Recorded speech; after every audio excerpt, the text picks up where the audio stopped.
Varsha, a minute, please.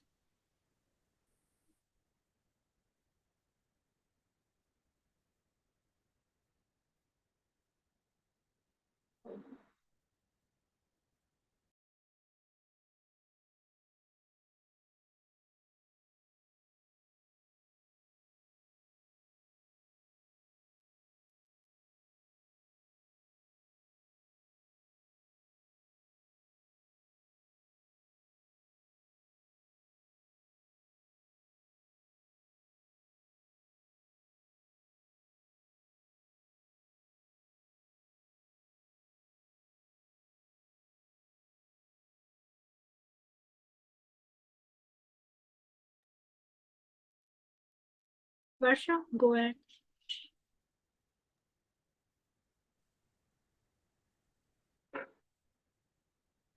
Johar and greetings to all of you from Tribal Design Forum. My name is Varsha Marukachap and I shall be hosting the session this evening. Today, this is first day of the month, bringing the world closer to August 9th, the International Day of the World Indigenous People. While many institutions and organizations celebrate this day on August 9th as with cultural events, Tribal Design Forum is instead organizing Tribal Futures, a 1 month long online festival to celebrate the creative and capital of the tribal communities in India. This month long online celebration will bring together exciting art, design, film, technology professionals from various tribal communities to showcase their talents and also their contribution to respective tribal communities through daily evening interactive sessions. And we invite one and all from all sections of the society to witness their work, approach, outcome, and impact. Over the past 3 years, Tribal Design Forum has relentlessly worked to identify designers and creative professionals from various tribes of India, identified domain experts from India and around the world, and invited them at our platform to share their journey and experience of working with the tribal community in India and the indigenous culture around the world at our weekly interactive sessions. So far, we have been able to bring over 185 presenters from over 36 countries to create a knowledge bank of art, design, and technology interventions in tribal communities and create social, cultural, and economic impact. From 185 sessions, we have been able to curate some of the exciting work of the artists, designers, illustrator, graphic designers, fashion designers, filmmaker, and other professionals, all from various tribes of India, to put together a lineup of interactive sessions which we wish to showcase and engage with audience at this very platform. To create greater awareness of tribal communities, showcase some of the contemporary work done by seriously talented creative professionals, and continues to explore how art, design, culture, and technology can play an instrumental role in the benefit of tribal community in India. Creative professionals from tribes in the Northeast, Ao, Angami, Konyak, Sumi, Khadi, Garo, Galo, Kachari, Lepcha, to the professional from Central India and East, Gond, Santhal, Oraon, Munda, to professional from the West, Warli, Rathwa, Bhil, will form a unique ensemble of contemporary tribal immigrant imaginations and creative and will present the rich, vibrant, diverse tribal communities and culture in the context of modern time. We invite you to join in this journey to discover a whole new world, a world of tribes in transition. And we are extremely delighted to kickstart this 1 month long journey with Margaret Sinu from the Angami community of Nagaland, a textile designer and an entrepreneur, founder of Studio Predelicious and Woven Thread, based in Kohima. Margaret is an alumna of NID, Ahmedabad, having specialized in textile design. She is one of the senior members of the Tribal Design Forum. Margaret will present on her work with women artisans from the communities in Nagaland. In this presentation, she will discuss her collaborative approach to creating contemporary textile products that blends modern design with traditional craftsmanship.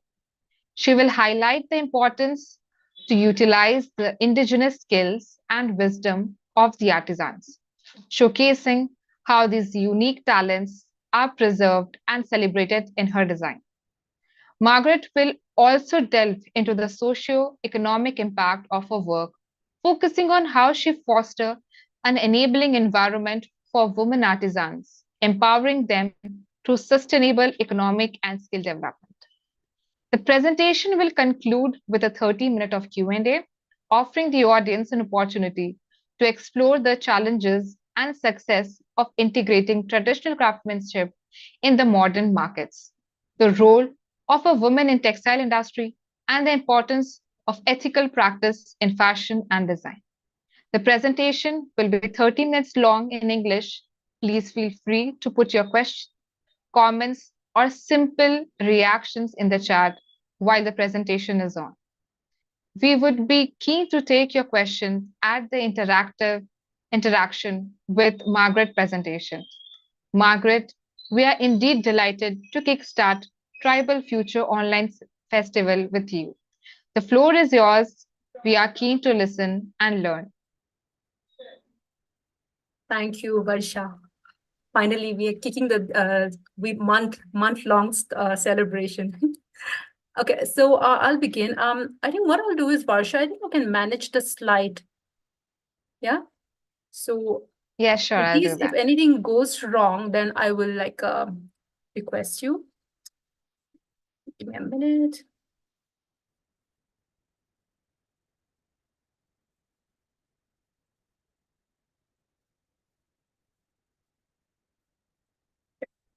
So good? Yeah, it's good. It's visible. Okay. So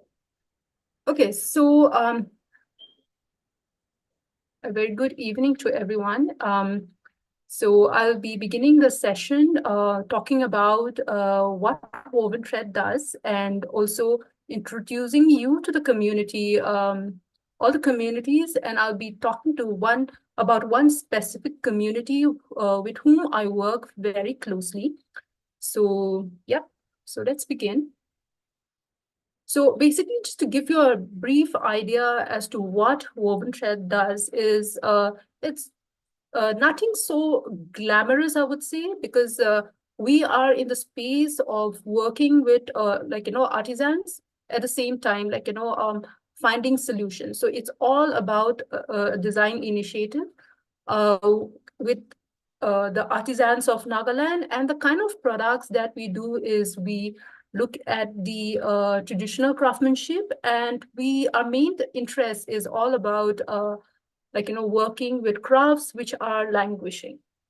So going forward, so yeah, so basically about the communities that I work with, I'll start with all that, and it will slowly delve into other aspects.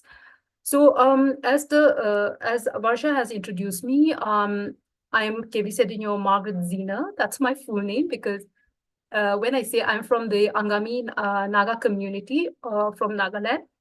Nagaland is a home to many communities consisting of 17 major tribes. And as a designer and social entrepreneur, I have the privilege of working with the larger Naga community of the artisans of Nagaland. So primarily my work focuses with different communities. To name some of them are the Angamis, who are from the Kohima district, the Chakasang and the Puchuri from Peg district, Chang from Kyungsang, and Kemugan from Noklak district. So that's the community I work with. And primarily today, I will be focusing on the Kemugan community, with whom I work very closely. And as that's my newer tribe, I would say, besides being an Angami. And today what I'm wearing is a piece of their traditional textile, which I'll be taking you in some time. So when I talk about the Kemungan, and the district they come from is Noklak. And if you see from the slide here, you see the world map and you see the India map towards the northeast. So the red highlighted is where Nagaland is. And where the arrow starts over here, this is where Noklak is. And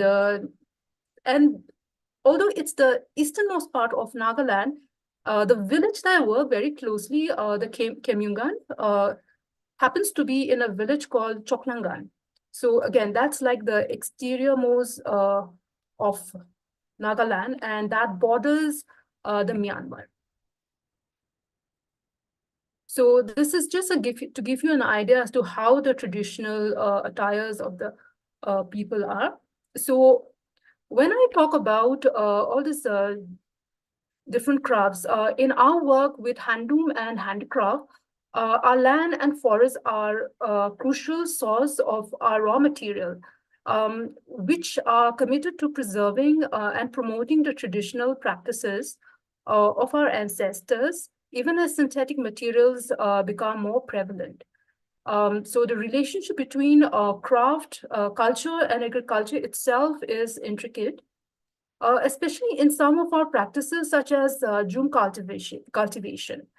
Which is a traditional community-based farming, which ensures food security. But however, with the push of modern technology with regard to education amongst the youth, there is a lot of, so to say, dystopian, which is there in the community, because a lot of lumbering industry has become a main problem with regard to our natural resources. And that also means our food habits and even the raw material where craft is largely depend on. So those are some of the issues which are there. And when it's like working with the artisans community, it's been a blessing due to the rich diversity of tribal communities. But at the same time, it's not very easy. So these are some of the women who I work with. So the thing is, it is not a very easy process, especially when it comes to human resources and the inter alia of working with community. And it takes, you need to be basically, you need to have the time, you need to have the patience, and it's all about relationship building to allow for the most organic relationship to evolve. Because when I'm working with, say, even my own Naga communities, I have to give them enough space to also understand where I'm coming from, understand what we can do working together as different communities. So now coming to the most important part and talking about the textile that I'm wearing today, it is called Ilonu. So Ilonu is the word used by the Kemungan to talk about the bast fiber. So the details of it, I'll get into it. So these are the two non-timber products which are the base of the raw material. So the image on the left is the stinking nettle, which is the Girardinia diversifolia, and the plant on the right is orange shea plant, Debrygacea longifolia. For short, let me just refer it as OR, because the name is rather too long. So these are the raw materials, and so I will slowly get into the process of how we actually go about working. So in recent times, the search for local raw materials has been increasingly pertinent in helping global industry reduce the carbon footprints. So to begin about, even how the way woven thread started working was, we just did not have natural fiber. So when I talk about natural fiber, means fibers which are plant-based, example, cotton, and the rest is like too niche. So cotton wasn't available in the local market, and hence I had to import all my cotton from other states, and also outsource natural dyeing from other states, because the thing is, that was the quickest solution if I want to work with our artisans, keeping it sustainable. So for organization looking for to move, the important was the raw material. And if I was wanting to work in this space, I wasn't essentially looking at just the local consumer, which is largely using polyester. That's the reason why cotton was important for me, because I was looking at outside market where I can promote Naga textile in the sense making it more contemporary and also to increase the consumers. So this is just an image to show you how actually our artisans go to the forest for foraging. So and this image, in fact, is very interesting because they are carrying their traditional basket.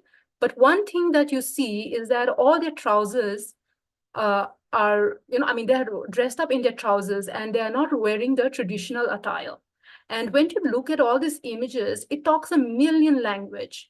And it's also because Nagaland has a lot of old garments. When I say old garments, it sounds bad, but to make it sound better, it's a pre-loved clothing or thrifting, a lot of it comes to Nagaland. And as of now, when you look at the fashion spare of how the younger generation is, it's like the problems have not really started now, because the thing is, it's just a start, and later on this will really become a problem, because all the dumping of all the clothes basically come to states like ours, not just Nagaland, but a lot of northeastern states.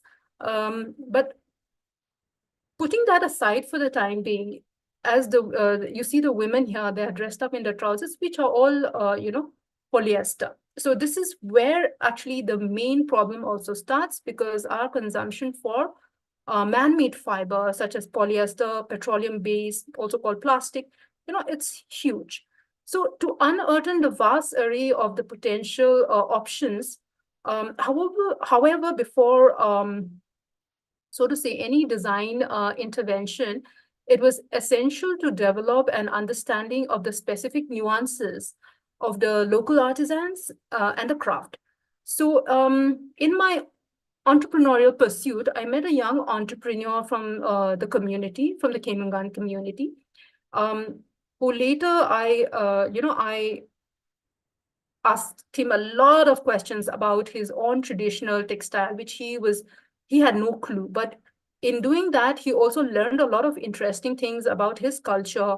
And for me, it was invaluable source of assistance, understanding the process behind the craft and the textile, and what the raw material is all about, because that is where exactly, the treasure in our tribal community starts. So that's how, I was shown the plant, we talked about it, there was a lot of back and forth. So later in the process of finding, we also found the name of the plant, which was ORP, Wild Orange Rhea plant, and Stinking Nettle. So also came to know that the name is Ilonyu in Kemungan. So it's Ilonyu actually is two raw materials combined. So if I have to break it, Etsu and Kyam. So Etsu is the Orange Rhea plant, and Kyam is the Stinking Nettle. So as a result, I dedicated a great deal of time and chose to be patient to ensure that to ensure that I enter the village vicinity at the right time. So I was doing a lot of secondary research just to see when is the right time, how the approach should be, trying to connect with people. And so it took me a long time. It was not just a matter of 1 or 2. It was like, because it's a seasonal base as well. So I waited for some time. So I will now slowly move to the slides and image and explain about each and every process of how things are done. So the fact that as I mentioned earlier about Jhum cultivation and and what it has done in the process. So the two non-timber products, which is the bast fiber or ORP and Stinking Nettle, they are actually grown deep in the forest floors, where the sunlight often doesn't reaches. So that's a perfect place where all these plants thrive. But later on, I'm not sure how it will go on, because there's a lot of deforestation which is happening. So now, to give you a little bit, now foraging season starts from somewhere in July to January. And the women carry everything that they require for foraging in their baskets. So they go with their dao, which is their machete, and they will go slash all the unwanted plants, and they know the spots where the raw material plants are. So that's where they will chop off the plant, and then they will okay, so let me just see over here. There's like slashing going on, right? And over here where the cursor is, this is where the artisan is breaking off the plant. So this one on the bottom left is the orangeria, and the right side bottom is the stinking nettle. So one has got like, needles. So what they do is they get this bamboo shavings so that they kind of rub off the stems with it so it doesn't stink. And whereas orangeria is a little more woody plant, it's a shrub. So it's broken in the stem and it is twisted and the skin is being peeled. So this is the stinking nettle. So watch this. See, around here, all her surrounding, these are all stinking nettle plants. And she is peeling it and putting on her neck. That's how they do it first. And then they'll bundle up. So that's a little bit more on the foraging. And so what happens with the foraging starts June to January. So from the fiber itself, from the harvesting season, there's a sort of a difference that you can make out. So when you forage during the wettest part of the season, the color of the raw material is a little lighter. And if you forage during a little drier part of the harvesting season, the color tends to be a little darker, which is just a simple explanation that, the fiber has got excess moisture content. So this is how the basket comes back from the forest, and it's bundled up here just to show you. And this are the smaller bundle is the orangeria, and the taller one is the stinking nettle. So once they are brought to the village, it's hung for air drying. So the real excitement starts after all that.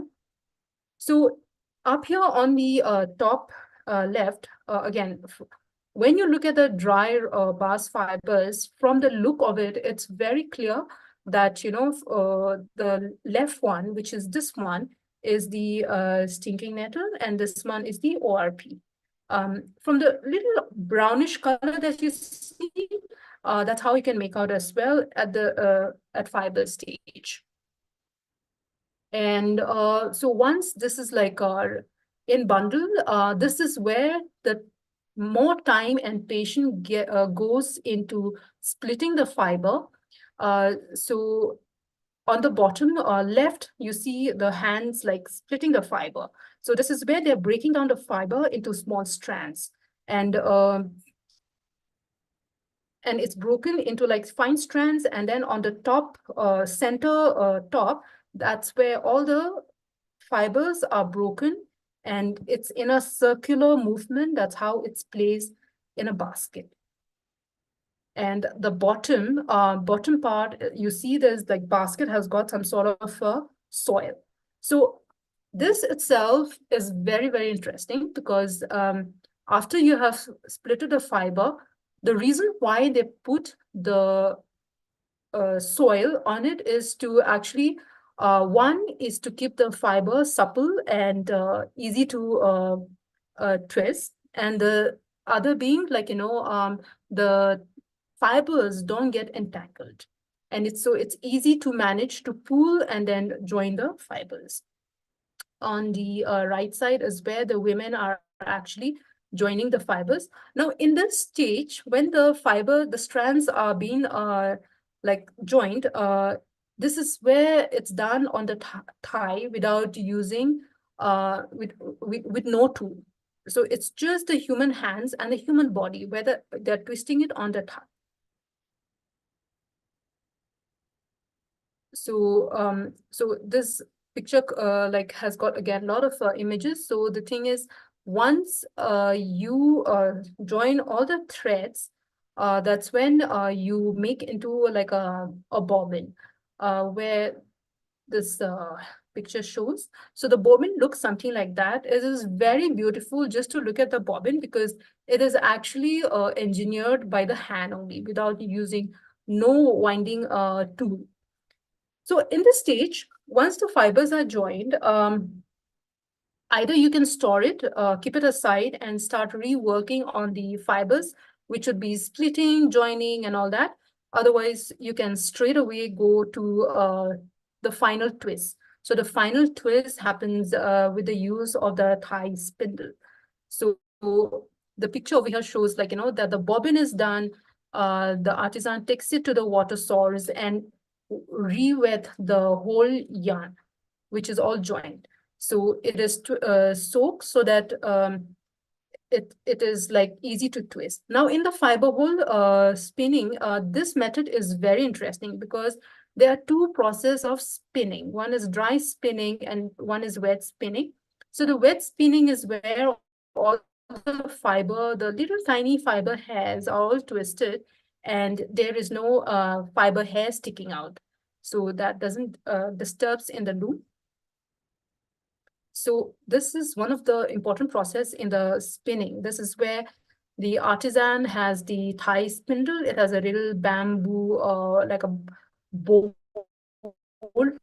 to control, to stay, to make the thigh spindle stay in one place.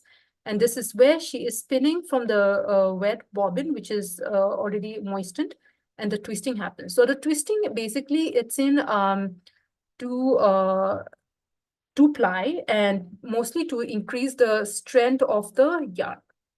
So the twisted fibers are worn into the conical bobbin and then it's twisted. So the twisting is basically done. And once it's done, it is transferred into, so there you see the thigh spindle, which is now put into this bamboo frame where the hank is made. So the yarn over here is already, in a sense, it is spun. And coming to the most integral part of the process is the retting. So this is nothing too complicated, but these are all very like ingenious because the thing is, once the yarn is twisted, it is cooked with wood ash. So the whole, magic, so to say, lies in this process because this is where the bast fiber gets its softness. And it is cooked for almost like more than an hour actually in an iron wok. And it is like cooked for more than 1 hour to let the fiber really like, get softened and basically to remove all the pectin. So once it's cooked here, now she takes it to the water source. And so when I say water source, traditionally in olden days, it was done in the forest. These are things that were never done in the village vicinity. It was done in the forest, where they take it to the river to do all this work. So over here, she's washing it. Over here, she's beating it with a wooden mallet. And that also helps down in breaking down the fiber, making it soft. So beating has to be also of a certain technique where a skilled person knows how to manage it. Otherwise, you can also destroy the yarn at this time. So the thing is, it has to be done very skillfully. So the fiber process is almost coming to an end. So what happens is over here, now she's getting it washed and she's also washing it like, as if you're washing clothes with your hands. So she's doing a hand rubbing over here. And the whole process of doing thing is to washing off the wood ash. and also getting rid of all the pulp which is there in the fiber, removing the dried pectin, all the unwanted pieces that is in the fiber. So over here is like the washing is done, rinse, cleaned, and it goes for sizing. Sizing meaning starching the yarn so that again it gets its strength. So rice is pounded, it's cooked for some time, and then the yarn is soaked into the starch water, and then it is left to dry. And once upon drying, the yarn is ready, and that's when the hank is wound into a ball, and the loom, it's ready for the loom process. So as I was talking about the two bast fiber, and from the color you can identify is like from the yarn balls here, the one which are lighter over here, this is nettle, and the one which are darker over here are all ORP. Now the reason why this is darker and this is a little lighter, medium lighter, is like I mentioned, it depends on the season when you are harvesting, means in a sense foraging. So this is the way how loin loom works. In here, the technique is a little different, where two women are required for setting up the warp. So one will be passing the ball, and the other will be sitting on the loom, and the warping is done. So over here, like she's helping and she's on the loom. So I'll be moving on to the next phase, which is working with the indigenous community and product development. So when one sees a product which is a handloom product, it can bring you a lot of joy and happiness.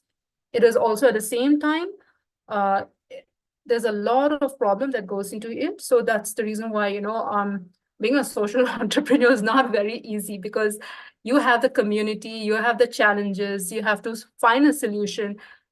Finding a solution is like finding a good marketplace, because when market is there, that is where you know that the craft is going to live.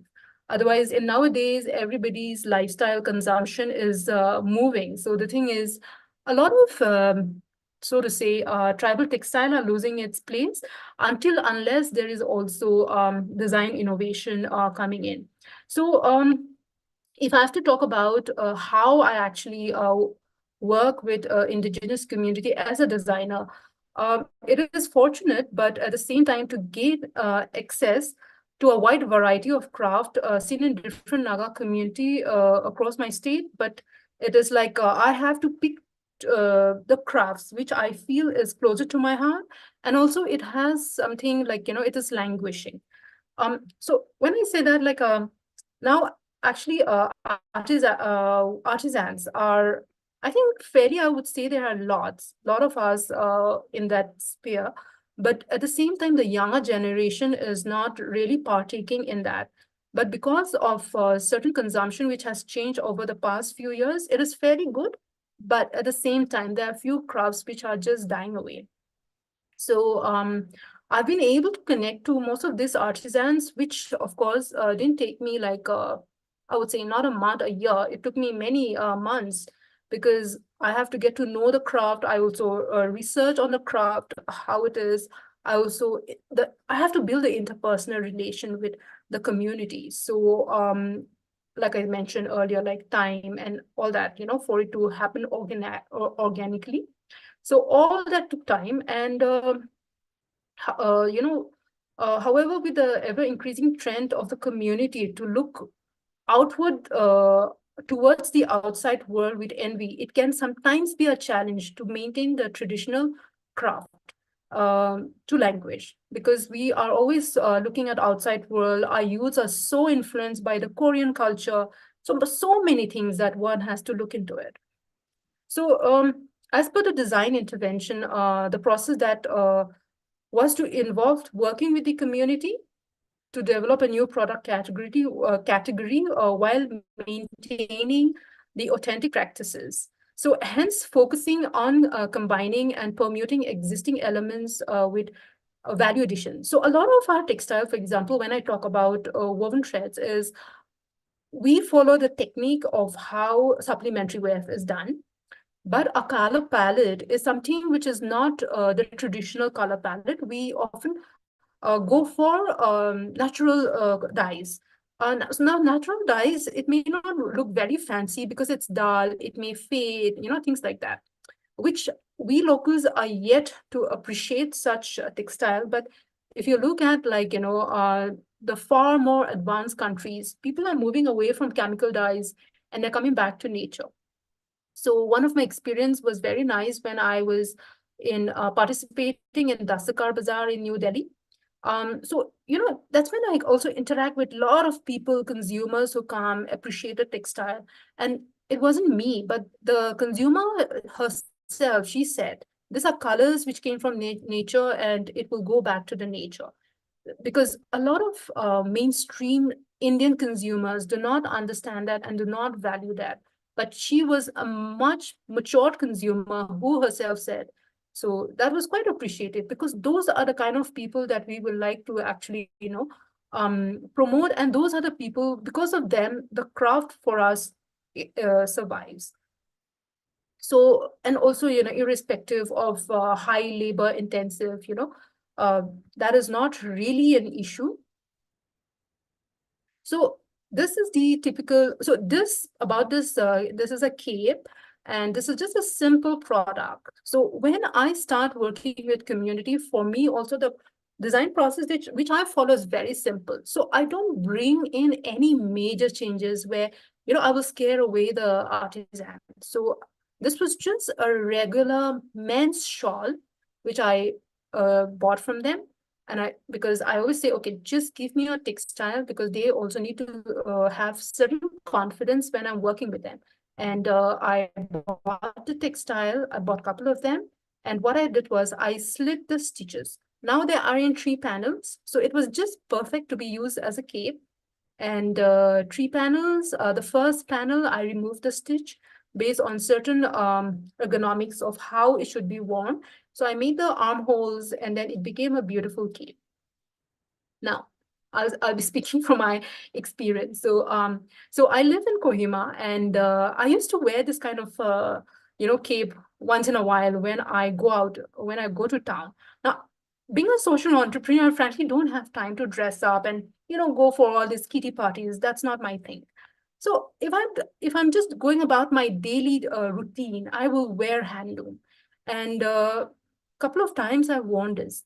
And the kind of reaction I get from people is quite quite funny, because the thing is, they will look at me from top to bottom, and as if I'm wearing a sag bag, which is like jute, the olden sag bag where you used to get your paddy. So they will look at me like that. So the thing is, our people are still very ignorant. And one thing what we need to do is, and as designer, that's my responsibility as well, is to talk about the craft, to talk about the value, and let the local people also start appreciating from there. Otherwise, we'll end up losing our culture. So this is the first product that we even got into doing. It was just as basic as that. And so later on, as we started evolving as well, I started so I was balancing my time with all these different projects which I was working.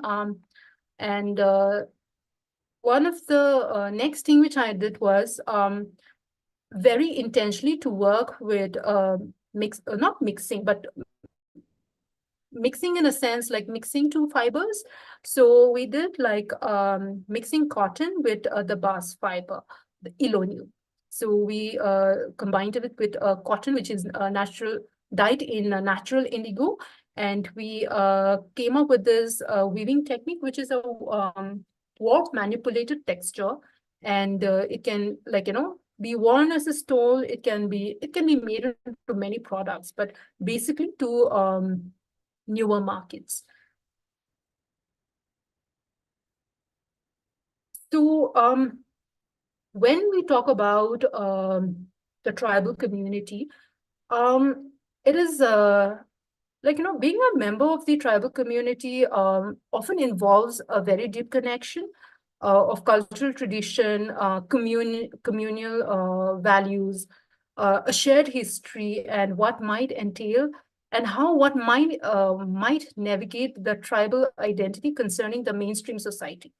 So a lot of us in that, like also like when I say that, it's also like from tribal to like being converted into like Christians. I think we have lost a lot of our identities. So now it's like, trying also becoming a tribal design forum member. It's like, make me really go back and retrospect about my own community and question, and also start valuing what I have or what we have. So the cultural heritage is one which is very important with regard to the community bond, and also like working with a lot of these artisans is the traditional knowledge, because a lot of them are actually haven't gone to a formal education for long, or most of them are school dropouts. But in the process of our work, we discuss stories, we discuss our challenges, so a lot of stories also get exchanged in that process.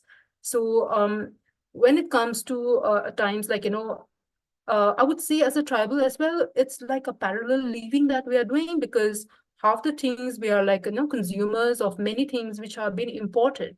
But that's where we need to also make a balance, like instead of just like being a consumer of the mainstream, uh like consume as much as we can, at the same time like work, when I say like working with artisans is like make products for the mainstream.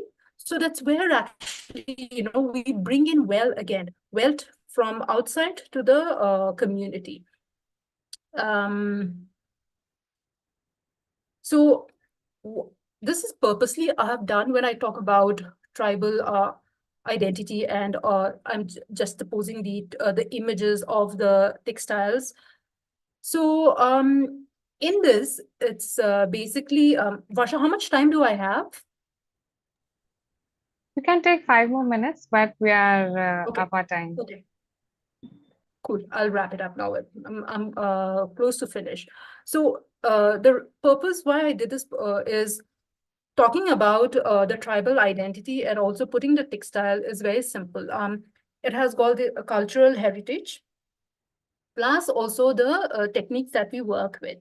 And so there is where we need to balance like, modernity and our tradition. So there's different kind of consumers. There are some people who will be collecting Naga antiques, the textile, which is fine. But the thing is, they will not be able to like wear it on day-to-day basis. So the kind of textile which I'm showing is like, it's versatile. It can be worn like, no, it doesn't have to be like very ornate, but it's like minimal. It's like it has a tradition, and it has like, a appeal, and the colors are something which is like, natural. So in speaking of all this mainstream is like, awareness. Awareness is a big thing, because the thing is, unless be the community and the consumer, that's where actually, it doesn't really align. Then of course, like, there's a balance of like, how to work with, like, say cultural, but of course we need to be very strong in our base when it comes to cultural senses of the stories behind the textile. So this is a little futuristic when it comes to tribal imagination. Yeah. So one thing is, a lot of our tribal textile is very graphic, has got a lot of meanings. And the thing is, so, for example, like the feast giver shawl, of different tribes, each motive has a meaning. So, the thing is, in here, now again, I've juxtaposed the points and our image. Now, this particular piece is the bast fiber, and the technique is the Persian knot. In the olden textile, this technique is actually used as a blanket. So Nagaland is cold, but interestingly, we have no use of animal fiber, which is like wool. And it's all like, based on this natural fibers. So this technique is actually the old technique of how they used to make their traditional blanket. So it's a piled fabric.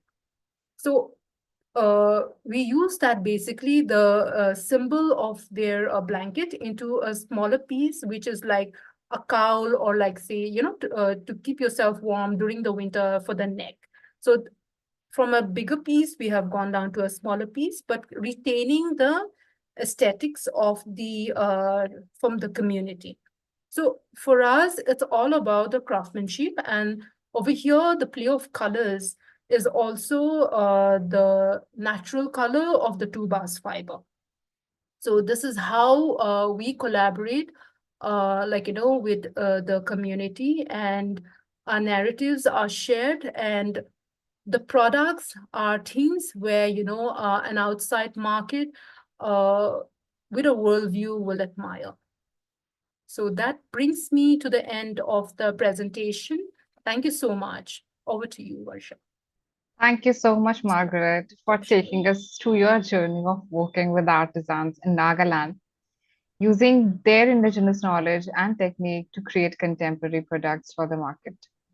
It really highlights the important of the role of a designer is being bridging between the tribal community, the market, the worldview, and the products that you're producing, and the way you have communicated with them about how the process and adapting it and taking forward and making it into a final product. This is really amazing as a designer, as a role you have played.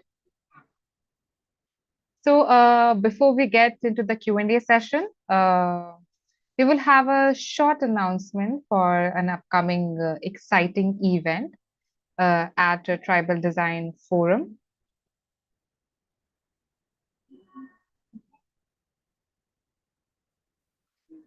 So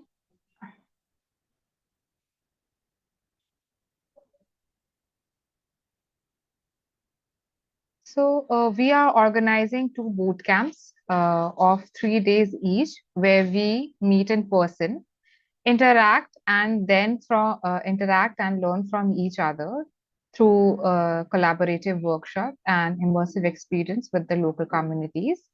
And cultures, while we focus on developing strategies for social, culture, economic development of the tribal communities in the region through art, design, and technology. So the first boot camp is from 2nd October to 4th October at Kohima with the tribal communities of Nagaland. And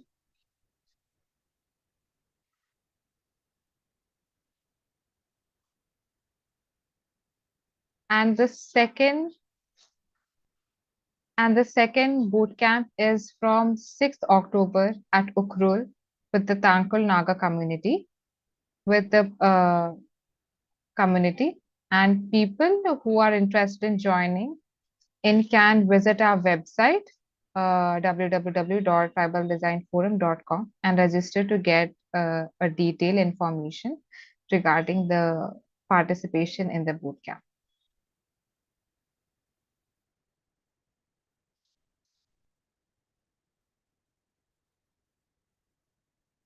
So with this, we'll move forward with our next round of session, which is Q&A. And I would like to invite the audience. If you have any question, please come forward and ask your question directly to Margaret. Before asking the question, please introduce yourself, where you're from, which community you belong to, and then you can proceed with the question.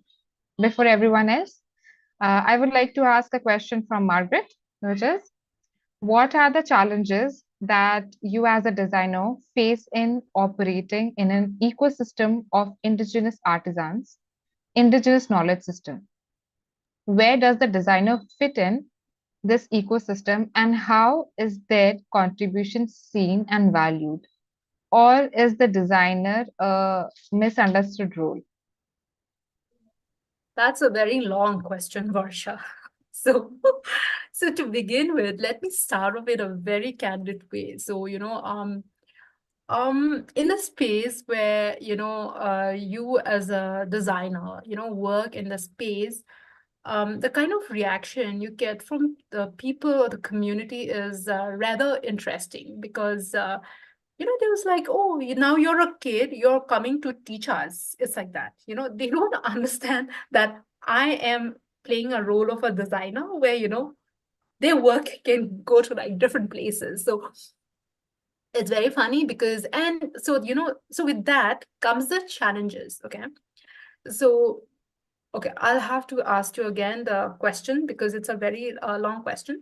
But so from there, the problem, the challenges, okay? So what happens is now you are like full on interested to work with the community and you have big things, dreams in your head, like, I will make this, take it to this places, because when you're studying design, it's very interesting. But in the whole scheme of things in the craft sector is very challenging. So the moment you start working with the community, because of the generational differences, the age gap, most of the older weavers are not like, willing to listen to you. So it's like that. And that's the reason why it takes me at least few years to get into it. But I was lucky, so to say, when I was in Kohima, my first set of weavers were from Kohima. And somehow, the chemistry, I would say, was good. And, we could start from there. And then slowly, like I could get into it. But having said that, it gets smooth and then you find newer women to work with, but then there are some older women who are very stubborn to work with. So that's where you like, I have to make a call as an entrepreneur, like if it sits well, continue working, otherwise I have to stop from there. Then you talked about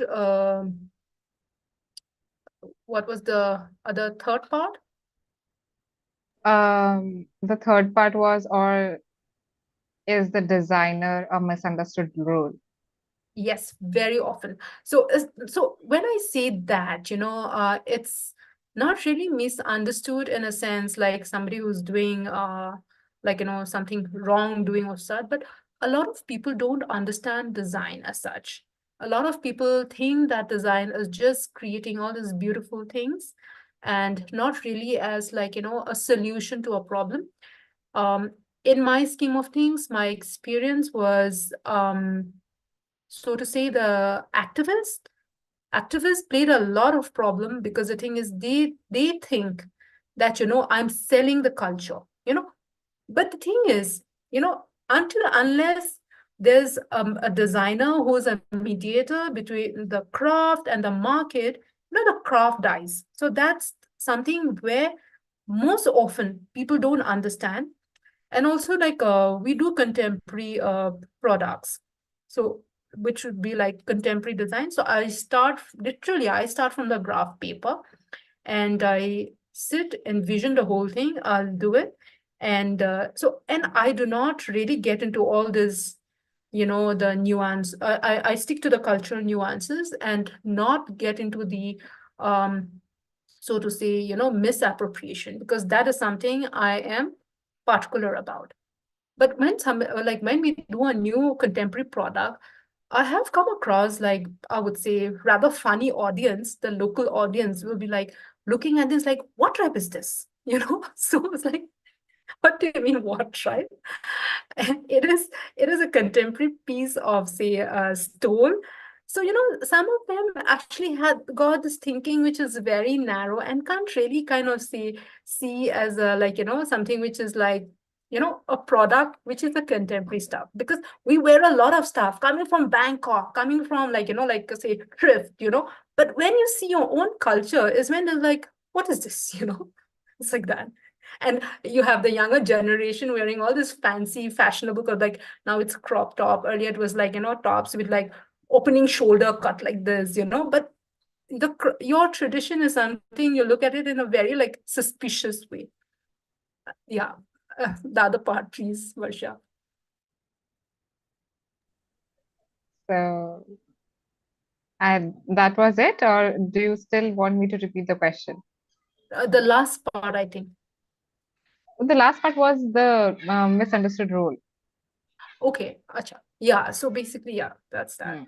Or were you able to question the idea of does the designer fit in this ecosystem and how their contributions seen and valued? See, if I have to talk about my experience, the thing is, as a textile designer, I'm trained to work with communities, starting from student days, from craft documentation and all that. But very often, when I come back home to work, there is no understanding of design, which I mentioned, and the government people are the worst lot which cannot understand. But having said that, I think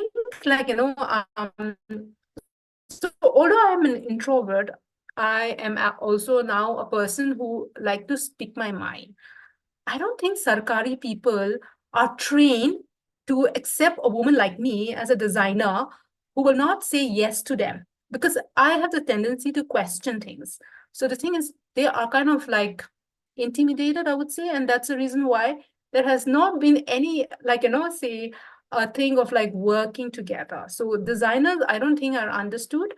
If they say designers they work with, it will just be somebody who will say yes sir, yes ma'am, that's it. That's put in that candid way.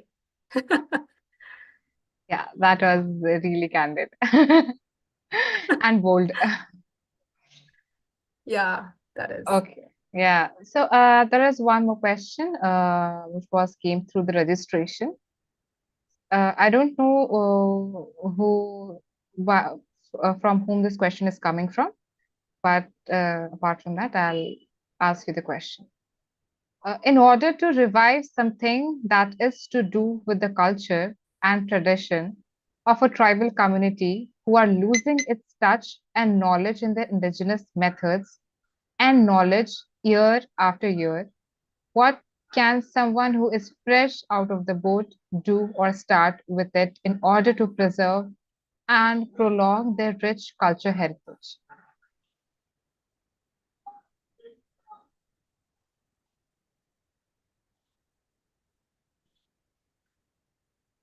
Margaret? Sorry, Uh, I did not get yeah. so I'm just the putting up my video. My bandwidth is moving. so the question is Yes, Prashant. so the question is that anyway tribal communities and are losing their knowledge system, their indigenous methods.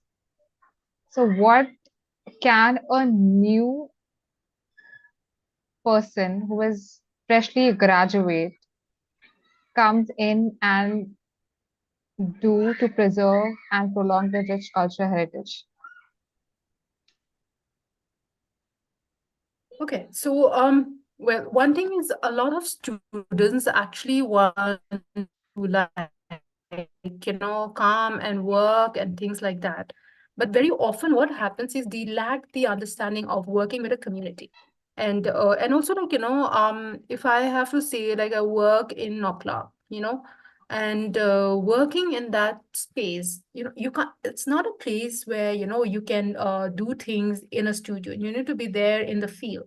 And it also means it is very costly, irrespective of the travel.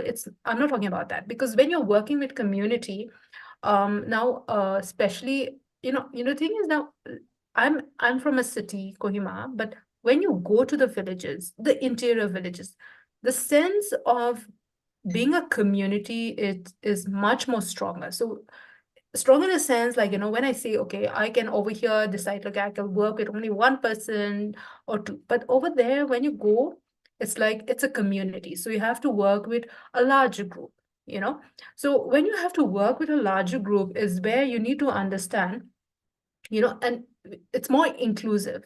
So a lot of times students don't understand those, and there's always a gap, and things do not work fast, and students come with a deadline of My graduation project has to start from here, end from here. There are a lot of things which comes in the middle.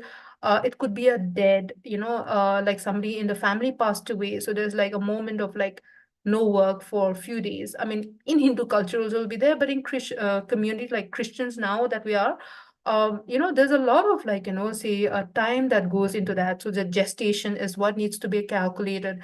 Then of course, year round, we are like farming, be it like harvest, putting another new, like, say set of crop and things like that. So farming goes through the year round.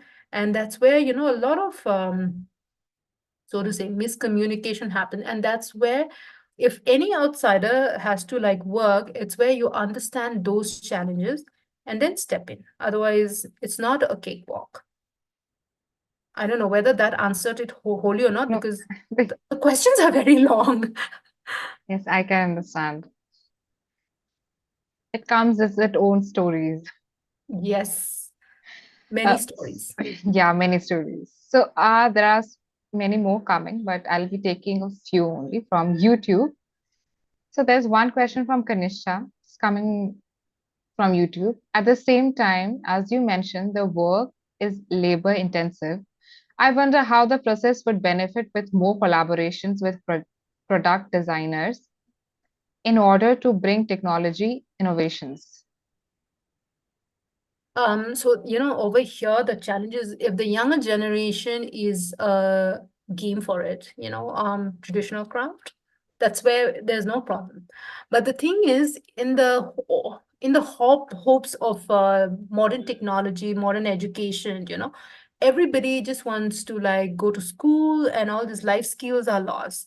So collaboration is a very tricky thing, because the thing is, there'll be many designers, but the thing is, the people who are actually working with their hands is very few. So until unless, say, there is a good amalgamation of, one is the market, one is on a grassroots who can work to keep the whole craft going is one way. But having said that, like, especially when I talk about foraging and I talk about Zoom cultivation, which are a lot of problems to the raw material industry. So as basic as like, the moments our forests are destroyed, raw material is gone, which means no bast fiber, no cane and bamboo, right? So that's what happens. So, and the thing is, also, although we may forage, the thing is we cannot forage the whole forest just because there is a market demand. It has to be controlled in a moderate way where, you let the forest regenerate again and then have a limited stuff, because these are things which you can't like, mass produce just because there is immense market demand. So it has to be always limited, and yet it is special. And for any piece of textile that you own, it will last for many years.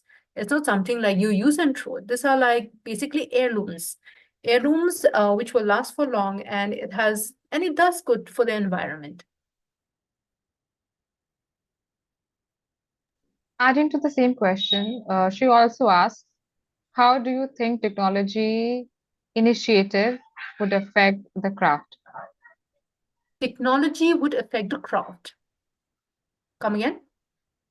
How do you think technology initiatives would affect the craft? Okay, so technology is a very big word, but to break it down, whatever the indigenous knowledge, that itself is a technology, right?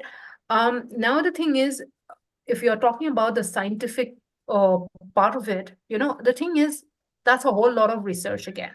Now there's a whole lot of money being put into it again, right? So although you may have something like a new technology, it's not something that it will become cheaper just because it's like producing a lot, because you have to also look at the infrastructure costs. So that's the same thing. And in the beauty of all this artisanal spinning is there is zero investment. and the outcome is beautiful. So this is something where you need to just make your decision what you want, because anything that is like machine made would be, people think that it's going to be cheap, but it's not really cheap, because you need to have a huge investment into it. And you need like people who have the expertise, because you can design a beautiful loom for it, but if the parts gets broken down, now do you have the technician in your village? That itself is something to be questioned. And like, you know, the beauty of my exploration of going all the interior is, the deeper I went, the raw material was authentic. And that is where the real wealth lies. It's not about using all this plastic stuff, right? But the small cane baskets which they have, you just enter the kitchen, you see a lot of cane products. So yeah. So to the answer for the question, like technology is like, when you talk about technology, is like, if you're talking about a new technology or scientific stuff, you also have to have your people who are running, who's like, you know, who'll do justice to run that. But once that happened, the artisanal materials, you know, the indigenous knowledge, would that survive? Yeah. That's that's a question. That's something, a food for thought. Yeah, definitely. And she says that it's so inspiring to see you work in preserving this valuable, tangible part of tribal culture. With this, we'll end our Q&A session.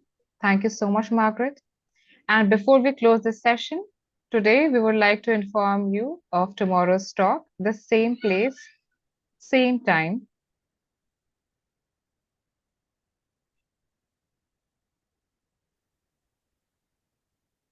Tomorrow, we will have Alan Forning, a designer, artist, and a shaman from the Lepcha community, who will present a talk on her unique artistic practice, which serves as a bridge to her ancestral roots.